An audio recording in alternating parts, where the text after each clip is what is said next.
আরজি করের ঘটনার নির্যাতিতার বাড়িতে পরিবারের সাথে দেখা করতে আসেন কংগ্রেস সভাপতি অধীর রঞ্জন চৌধুরী।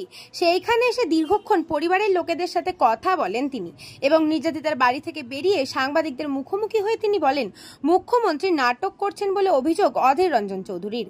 মুখ্যমন্ত্রী দাবি করেছেন ধর্ষণের জন্য নতুন ফাঁসির আইন প্রয়োজন, অথচ ফাঁসির জন্য আইন ইতিমধ্যেই রয়েছে। এর আগেও অভয়াকাণ্ডে অপরাধীর ফাঁসি হয়েছে, ধনঞ্জয়েরও ফাঁসি হয়েছে, ফাঁসির আইন তো দেশে আছে। তিনি আরো বলেন, মুখ্যমন্ত্রী ঘটনার মোড় ঘোরাতে চাইছেন। তিনি আরো অভিযোগ করেন, মুখ্যমন্ত্রী কাদম্বিনী পরিবারকে টাকার অফার করেছিল। এর আগে পুলিশও টাকার অফার করেছিল তার পরিবারকে।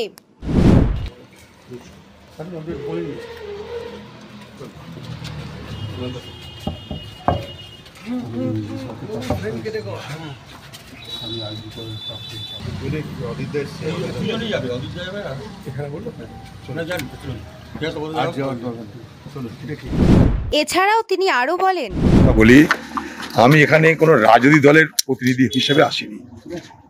আমি এখানে এসেছি এই বাংলার একজন সাধারণ নাগরিক হিসাবে।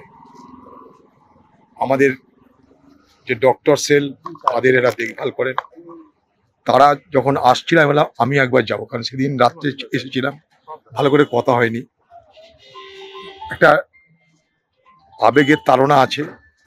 আরেকবার এসেছিলাম, আজকে এলাম, আমি 14 তারিখেও এসেছিলাম। ব্যাপারটা কি, তাদের মধ্যে বিলাপ, দুঃখ, কান্না, তার তো কোনো শেষ নেই।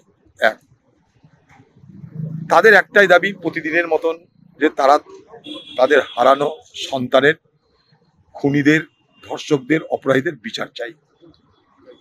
তারা বিলাপ করছে যে আমাদের সঙ্গে শঠতা করা হলো, চালাকি করা হলো, ধোঁকা দেওয়া হলো, সত্যটা জানার চেষ্টা করলেও আমাদেরকে অন্ধকারে রেখে দেওয়া হলো, এবং মেয়ের দেহ পোড়ানোর জন্য আমাদের উপরে নির্মম অত্যাচারও করা হলো। ঘরে মেয়েকে 1.5 ঘন্টা রেখে দেওয়া হয়েছিল।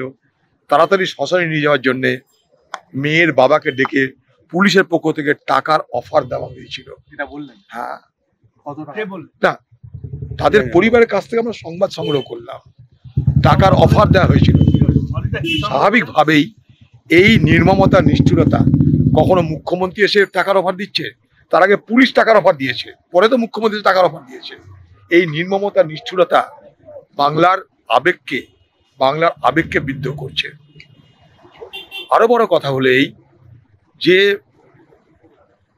ঘটনার প্রবাহে আমরা আরো জানতে পাচ্ছি, এই আরজি কর হাসপাতালের সমস্ত যে বড় বড় র্যাকেট, তার মাথায় বাংলার মুখ্যমন্ত্রী মমতা ব্যানার্জির ঘনিষ্ঠ কোন শ্যামাপদ বলে এক ব্যক্তি আছে, যেটা আমাদের বিভিন্নভাবে খবর থেকে আমরা যেটা সংগ্রহ করতে পেরেছি।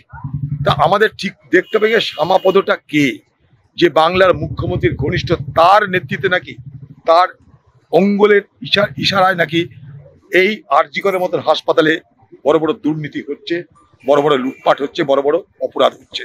অতএব তদন্ত যেখানে গেছে আমরা জানি না, আমরা তো সিবিআই দায়িত্বে নেই, কিন্তু এই তদন্তের শাখা প্রশাখা দীর্ঘায়িত না করলে এই তদন্তের প্রকৃত তথ্য উদ্ঘাটন এবং সমাপ্তি করাটা কঠিন। কি বলার কিছু নেই, এই অত্যাচার তো হবেই তাদের উপরে। আর ডাক্তার সমাজ সেই অত্যাচারের জন্য প্রস্তুত, সেই অত্যাচার মোকাবিলা করার জন্য প্রস্তুত। দেখুন, ডাক্তারই আরজি করের ছাত্র, ডাক্তার সমাজকে মুখ্যমন্ত্রী সেদিনকে বলেই দিয়েছেন যে আমি বদলার মন্ত্র পাল্টে দিলাম, ফোঁস করে চলো। এগুলি তার ফোঁসের, দেখতে পাচ্ছেন ফোঁসের সব নমুনা, এগুলোকে বলে ফোঁস। দিদির ভাষ্য প্রচন্ড নম্বর, তাই অধীর আগ্রহী তারা অপেক্ষা করছে সমাপ্তি দেখতে। সিবিআই অনেকদিন হলো, এখনো পর্যন্ত বার করতে পারেনি, তাই জন্য তারা অত্যন্ত আগ্রহের সঙ্গে অপেক্ষা করছে। বলছে গোটা দিনে যতক্ষণ জেগে থাকি ততক্ষণ আমরা খবর দেখি, গোটা দিন যতক্ষণ জেগে থাকি ততক্ষণ আমরা খবর দেখি, যদি কোনো নতুন তথ্য বেরিয়ে আসে। আর বুক চাপিয়ে আমাদের একমাত্র কন্যা, তার স্বপ্ন ভেঙে চুরমার হয়ে গেল। শুধু নয়, আপনারা শুনলে অবাক হবেন, এবার সে দুর্গাপুজো করে এখানটায়। কিছু ডাক্তার বন্ধু কদিন আগে পেপারে বলেছিল যে ধর্ষিতা নিগৃহীত হয়ে মারা গেছে অভয়া, সে তার ডাক্তার বন্ধুদের বলেছিল যে পুজোর সময় তোরা কিন্তু থাকবি, আমার বাড়িতে দুর্গাপুজো হয়, আমি ভোগ নিয়ে তোদেরকে খাওয়াবো। গতবারও খাইছিল। এবার তার সঙ্গে নতুন সংযোজন কি জানেন, দুর্গাপুজোর জন্য ব্যবস্থা তো করেইছে, সব আলোচনা করেছে, এইখানে দুর্গাপুজো হয়।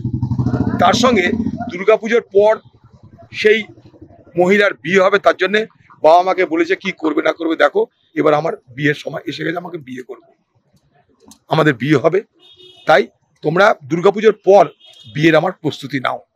ভাবুন সে মা সে বাবার আজকে বিলাপটা কোন পর্যায়ে পৌঁছাতে পারে, তাদের ল্যামেন্টেশন, তাদের কোথায় পৌঁছাতে, তাদের বিলাপ, তাদের দুঃখ, তাদের যন্ত্রণা কোন পর্যায়ে পৌঁছাতে পারে।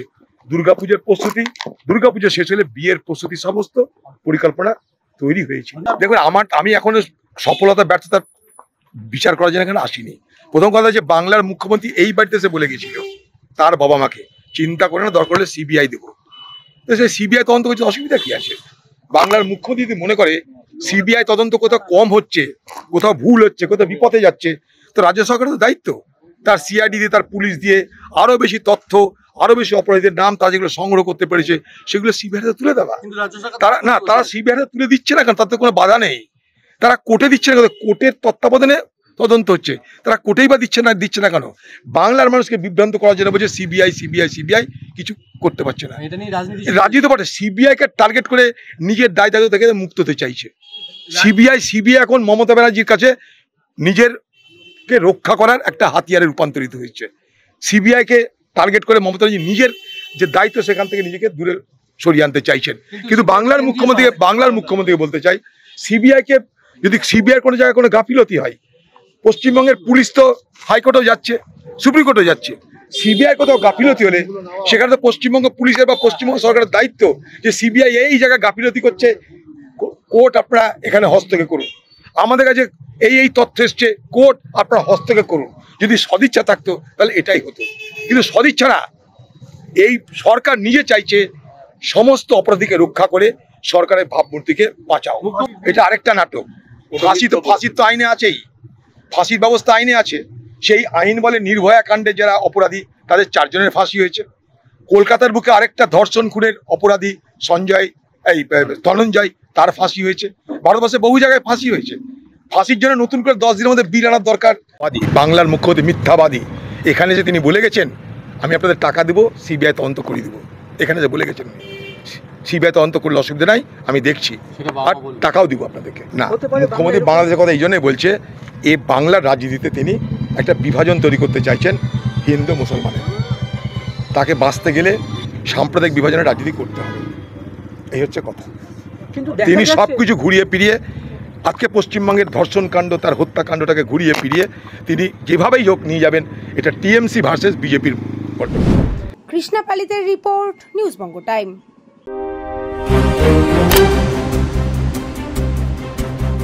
फास्ट मूविंग वर्ल्ड में वही आगे है जिसके पास है स्पीड, जैसे मेघबाला ब्रॉडबैंड। सही स्पीड सही पहचान। सो अगर कांस्टेंट फास्ट स्पीड चाहिए तो ले आइए मेघबाला ब्रॉडबैंड।